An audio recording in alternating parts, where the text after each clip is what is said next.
It was September 30th, 2025, when the news broke. After 19 years of marriage, Nicole Kidman and Keith Urban were no longer together. To the world, they had been the picture of endurance, the rare Hollywood couple that survived fame, distance, and addiction. They held hands on red carpets, whispered gratitude in award speeches, and smiled through every rumor. But behind that grace was something far more fragile, something Nicole has only just admitted. Her words were brief, measured, and deeply human. "I kept believing things would change," she said. And in that single sentence, fans finally heard the truth they had long suspected, that love alone had never been enough. For years she had carried the weight of saving someone who didn't always want to be saved, of holding a marriage together with faith and silence. Now, after the divorce, she's finally telling the story as it really was, not out of anger, but clarity. Because what Nicole Kidman just confirmed about Keith Urban changes everything we thought we knew about their marriage. It was 2005 when Nicole Kidman met Keith Urban at a gala celebrating Australian excellence. She was the Oscar-winning actress who had rebuilt herself after a painful divorce from Tom Cruise. He was the rising country star from Queensland, magnetic on stage, but still finding his footing in Hollywood circles. When they locked eyes, it felt effortless, like two people who'd carried similar loneliness finally recognizing each other. Within months, their connection became undeniable.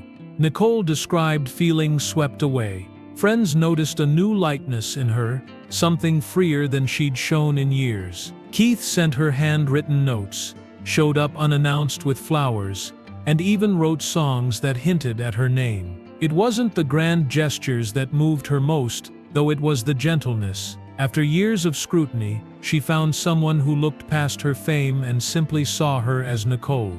By June 2006, they married in a candlelit ceremony in Sydney, surrounded by family and music that echoed through the stone walls of St. Patrick's Estate.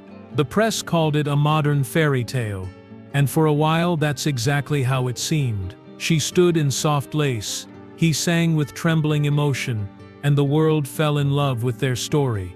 But even then, there were quiet undercurrents that only the two of them could feel.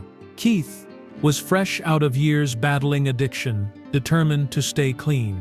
Nicole had just learned how to protect her heart again. They leaned on faith, on loyalty, on the idea that love could heal what life had broken. When he called her his saving grace, the words melted hearts, but to Nicole they carried a weight she couldn't yet name.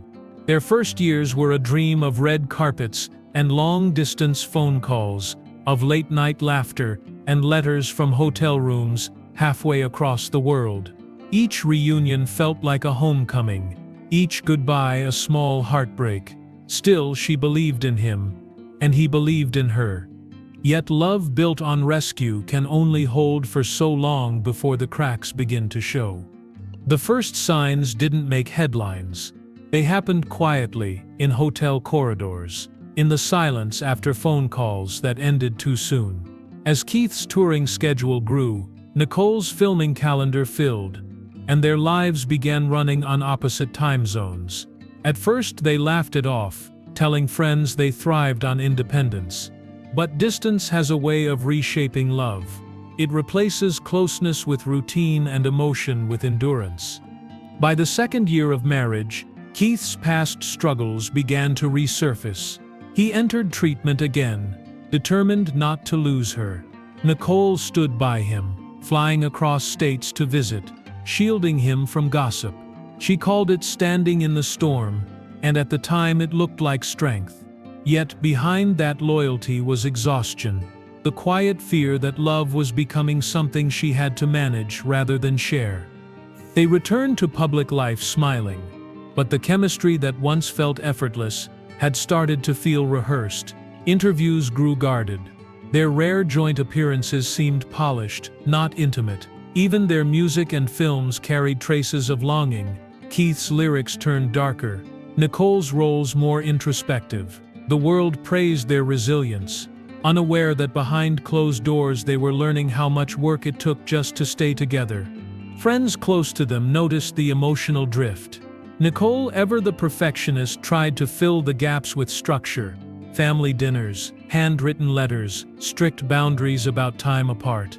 Keith responded with gestures, songs, tours cut short, promises whispered late at night.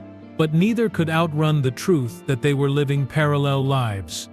By the mid-2010s, their marriage had become a cycle of reconnection and retreat. Moments of tenderness still surfaced: red carpet handholds, anniversary photos, but the intimacy that once defined them was quietly slipping away. They still loved each other, but the rhythm had changed. And love, once easy, was now something they both fought to keep alive. As the years passed, the divide between their worlds grew wider. Keith lived for the stage, the roar of the crowd, the freedom that came with performing. Nicole lived for stillness, for scripts, for the quiet control of a film set. They loved each other deeply, but their languages were different. One spoke through music, the other through silence. When Keith was home, he was fully present. When he was gone, the absences stretched longer. Nicole tried to fill the space with family, with work, with structure, but distance became their constant shadow.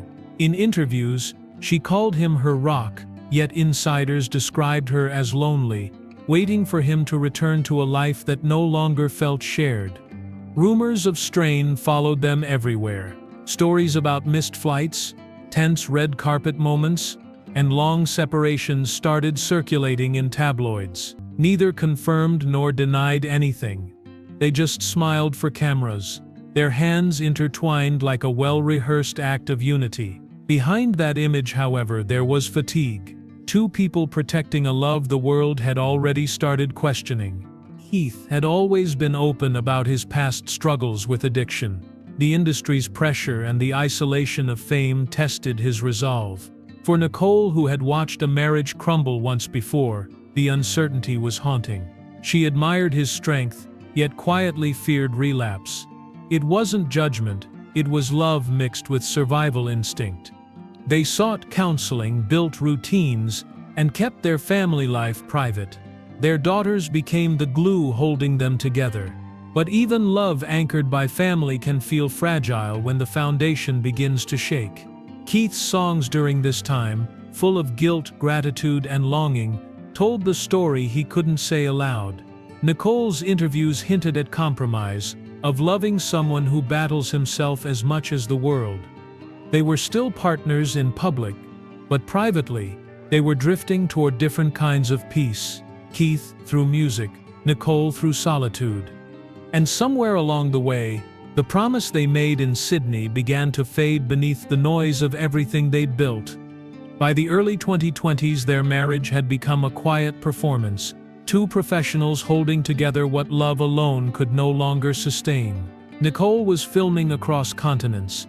Keith was deep in his touring circuit, and home became an in-between place neither stayed long enough to settle into. Their daughters were growing older, sensing the silence that lingered where laughter used to live. Friends noticed the change first. Nicole stopped traveling with him, skipped several public events, and focused on her own productions. When she did appear, her words about Keith were kind but cautious, measured in tone, stripped of the warmth that once defined them. She had spent years defending their love, but now she was learning that protecting someone can also mean letting go. Insiders say the decision to separate wasn't explosive. There was no single argument, no scandal.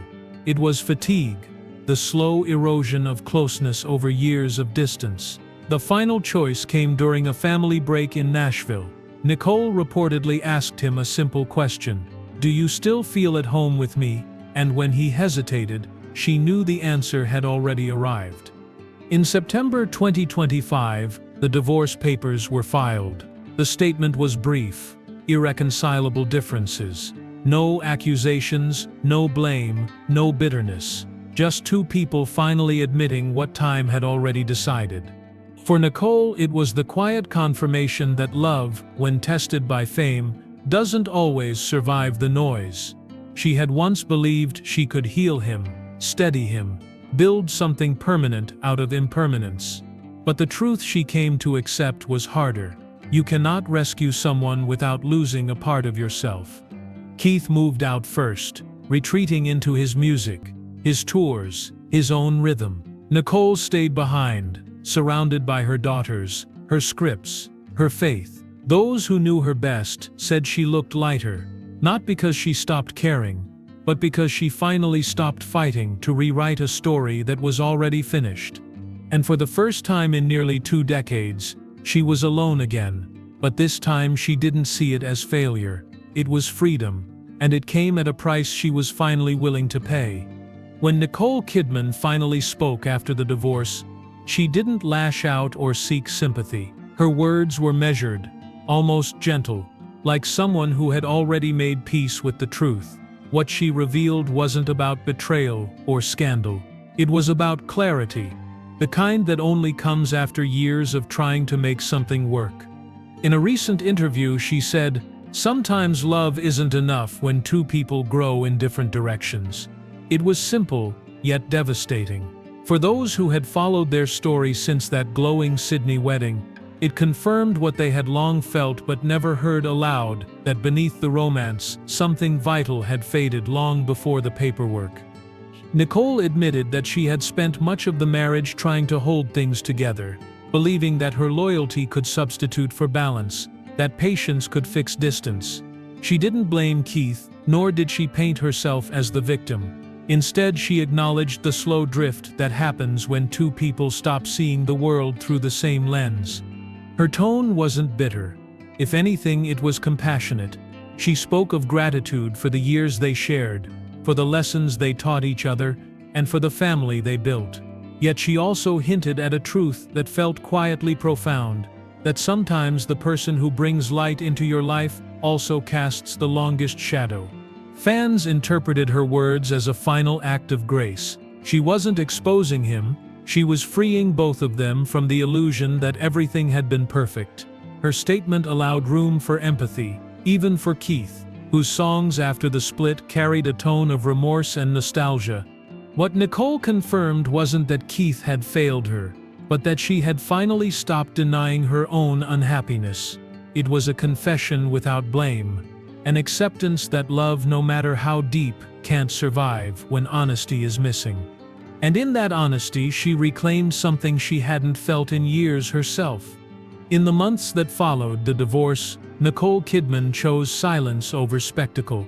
She retreated to Nashville with her daughters, took long walks, and began focusing on stories that spoke to healing rather than heartbreak. When asked how she was coping, she said only that peace feels different when you stop fighting for something that's already gone. Her words resonated far beyond Hollywood. Viewers saw in her not a fallen star but a woman reclaiming balance. For nearly 2 decades, she had built her life around love, faith, and endurance. Now she was learning what it meant to live without apology for the choices she made, for the boundaries she set, and for the heart she refused to harden. Keith continued performing, often dedicating songs to the people who teach us what love costs. He never named her, yet the sentiment felt unmistakable. Their story had shifted from romance to remembrance, 2 lives once intertwined, now existing with mutual respect and quiet distance. Nicole's reflection was never about regret. It was about understanding that every ending carries its own kind of mercy. She had spent years trying to keep a promise built on hope. Now she was keeping a new one to herself. The world often views celebrity divorces as cautionary tales, but in Nicole's case it became something deeper. It was the portrait of a woman who gave everything she had to love, then learned that survival sometimes means walking away. And as she steps into this new chapter, she does so not as someone broken by the past, but as someone finally free from it. For more emotional stories, check out this video.